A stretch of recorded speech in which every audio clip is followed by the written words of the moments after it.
Harlan Cubbon की Netflix series Scott एक journalist की जिंदगी के इर्द गिर्द घूमती है जो अपनी ईमानदारी, मेहनत और हिम्मत के लिए जानी जाती है। वो एक ऐसी शख्सियत है जो सच्चाई की तलाश कभी नहीं छोड़ती, चाहे हालत उसके खिलाफ ही क्यों ना हो। तो चलिए देखते हैं कि जब वो एक ऐसे शख्स का पीछा कर रही थी जो जवान लड़कियों को शिकार बनाता था, उनका शोषण करता था और अक्सर उनकी मौत की वजह बनता था, तो क्या वो सच को ढूंढ निकाल पाई या नहीं। इस वीडियो में हम इस सीरीज का एक प्रॉपर रिकैप करेंगे। ऐसे ही दूसरे वीडियोस देखने के लिए और हमसे जुड़े रहने के लिए चैनल को सब्सक्राइब कीजिए और वीडियो को लाइक और शेयर करना ना भूलें। Thank you. और एक ह्यूज स्पॉइलर वार्निंग के साथ लेट्स मूव ऑन। एमा गैरे एक इन्वेस्टिगेटिव जर्नलिस्ट थी जो लारो बरीलोशे मैगजीन के लिए काम करती थी, और वो एक ऐसे इंसान की तलाश कर रही थी जो पहले भी कई लड़कियों का यौन शोषण कर चुका था। एमा के मुताबिक ये एक ऐसा शख्स था जो कम उम्र की लड़कियों को शिकार बनाता था।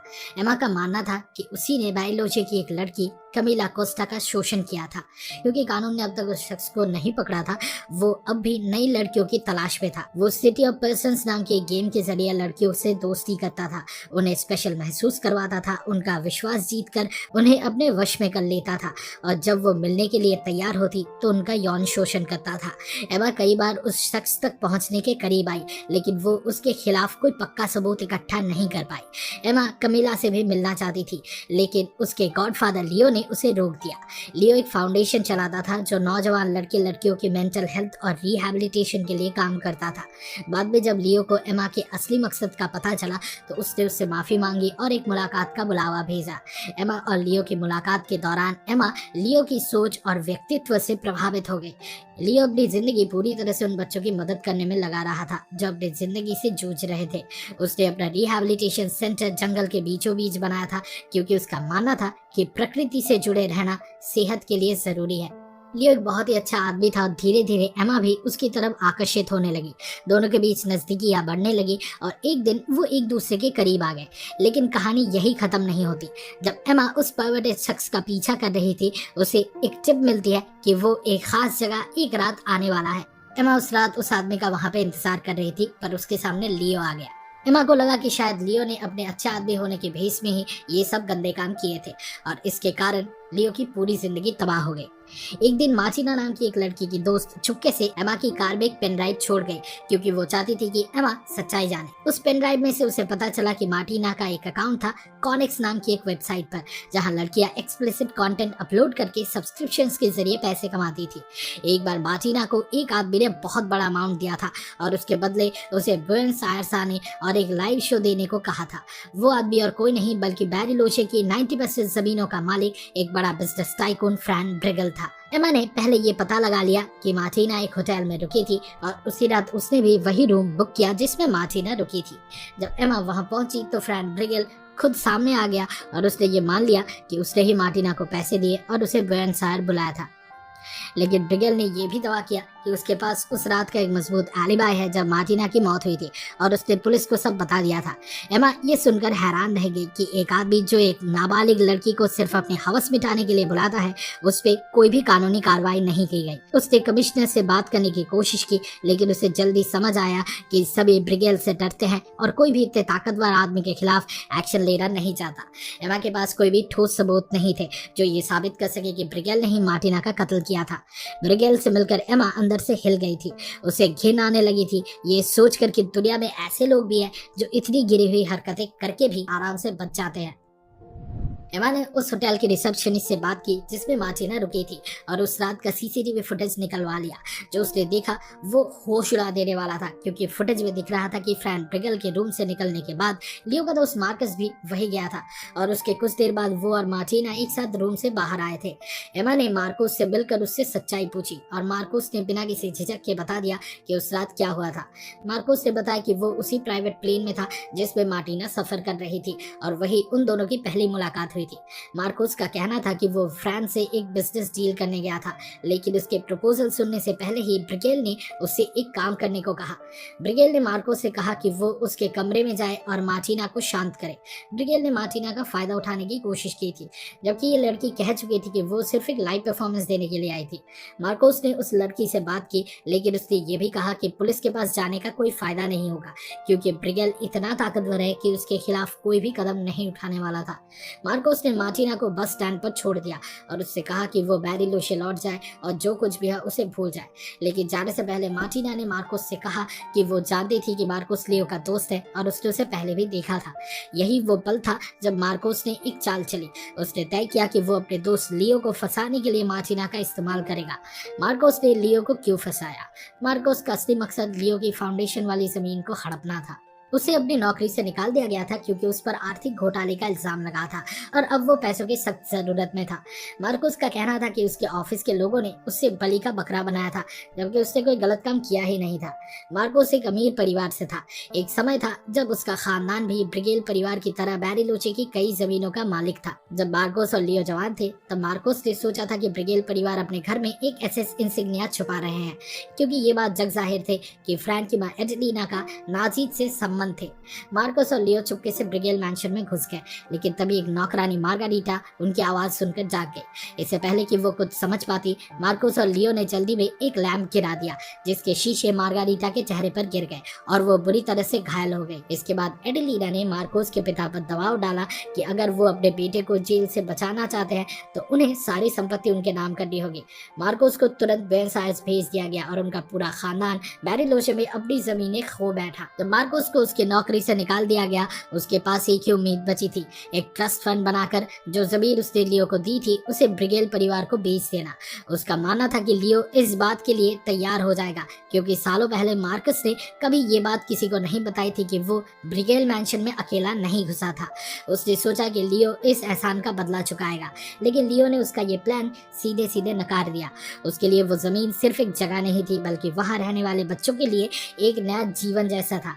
वो चाहता था कि वो बच्चों को प्रकृति के बीच रखे, जिससे वो अच्छी एक्टिविटी सीख सके जो शायद उनके लिए संभव नहीं होती। जब मार्कोस समझ गया कि लियो कभी नहीं मानेगा, उसने उसे फंसाने का एक रास्ता ढूंढ लिया। उसने एक चाल चली। अगर लियो किसी तरह किसी अपराध में फंस जाए तो ट्रस्ट के रूल्स के मुताबिक वो जमीन वापस असली मालिक के पास चली जाती, यानी मार्कोस के परिवार के पास। तब तक मार्कोस ने मार्टिना को इतना मैनिपुलेट कर दिया था कि वो उसकी हर बात सुनने लगी थी। मार्टिना को ये तक नहीं पता था कि मार्कोस उसका इस्तेमाल लियो को फंसाने के लिए कर रहा है। उसने सिर्फ इतना कहा था कि ये सब एक इंटरवेंशन है जो लियो की भलाई के लिए किया जा रहा है। आखिर में एमा ने पूरा सच समझ लिया और मार्कोस का सामना किया। मार्कोस ने जब देखा कि उसके पास कोई भी रास्ता नहीं बचा तो उसने एमा को मारने की कोशिश की, लेकिन तभी एमा ने एक लाइव वीडियो में सबके सामने सच खोल के रख दिया, ये बताते हुए कि मार्कोस ने अपने ही दोस्त को फंसाया था और एमा की जान लेने की कोशिश भी की थी। जब मार्कोस को समझ आया कि अब उसके बचने का कोई भी गुंजाइश नहीं है, तब उसने अपनी ही जान ले ली, अपनी गाड़ी को एक ट्रक से टकरा कर। सभी ने ये मान लिया था कि मार्टिना का कातिल मार्कोस था, लेकिन एक बार फिर कहानी में एक ट्विस्ट आया। एमा को समझ आया कि चाहे मार्कोस ने मार्टिना का अपने फायदे के लिए इस्तेमाल किया हो, लेकिन उसने उसका कत्ल नहीं किया था। एमा ने एक तस्वीर देखी थी जिसमें मार्टिना एक पार्टी के दौरान बिंदी पहनी हुई थी। एमा को याद आया कि उसने ऐसी ही एक तस्वीर हुलियाना के घर पे भी देखी थी, जो कि लियो की एक्स वाइफ थी। एमा ब्रूनो के साथ हुलियाना के घर गई और उसने देखा कि ये वही जगह थी जहां ये तस्वीर खींची गई थी। उस समय तक एमा ये मान रही थी कि मार्कोस ही मार्टिना को पार्टी से ले गया था और उसका कत्ल भी किया था, पर जब उसने देखा कि अरमांडो के पास उसकी तस्वीर थी जिसमें वो वही कपड़े और एक्सेसरीज पहनी हुई थी जो पार्टी के रात उसने पहने थे, तो वो समझ के इसका मतलब था कि पार्टी के बाद मार्टिना कुछ वक्त के लिए अरमांडो के साथ थी। एमा ने हुलियाना और अरमांडो से पूछा कि क्या वो कुछ छुपा रहे हैं। हुलियाना ने अब भी सच छुपाने की कोशिश की, लेकिन अरमांडो ने अब और झूठ नहीं बोलने का फैसला किया। उसने एमा को बताया कि पार्टी के बाद वो मार्टिना को अपने घर ले आया था और दोनों के बीच एक इंटीमेट मोमेंट गुजरा। जब मार्टिना वहां थी तब उसने एमा का पोस्ट किया हुआ वीडियो देखा जिसमें लियो को इंटरवीन किया जा रहा था। ये देखकर वो घबरा गई और तुरंत मार्कोस को कॉल किया, उसे डांटा और उससे पूछा कि उसने उससे ऐसा काम क्यों करवाया।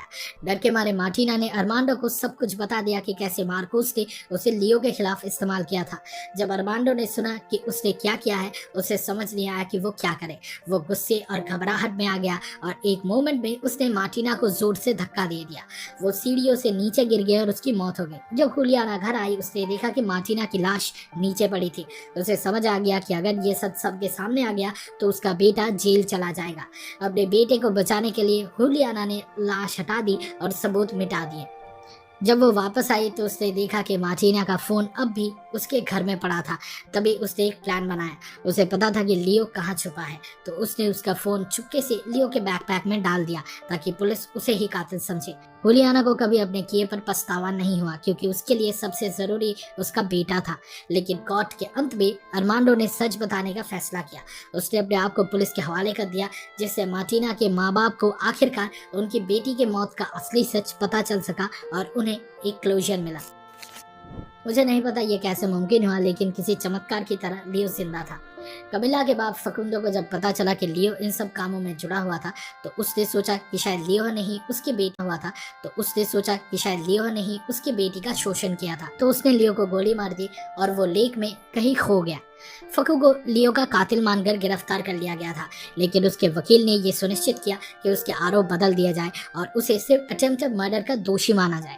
तो असल में जब लियो को गोली लगी तो वो पानी में गिर गया, लेकिन उसने होश नहीं खोया क्योंकि उसे ये जगह बहुत अच्छी तरह से मालूम थी। मुझे लगता है कि उसने किसी तरीके से तैर कर अपनी जान बचा ली।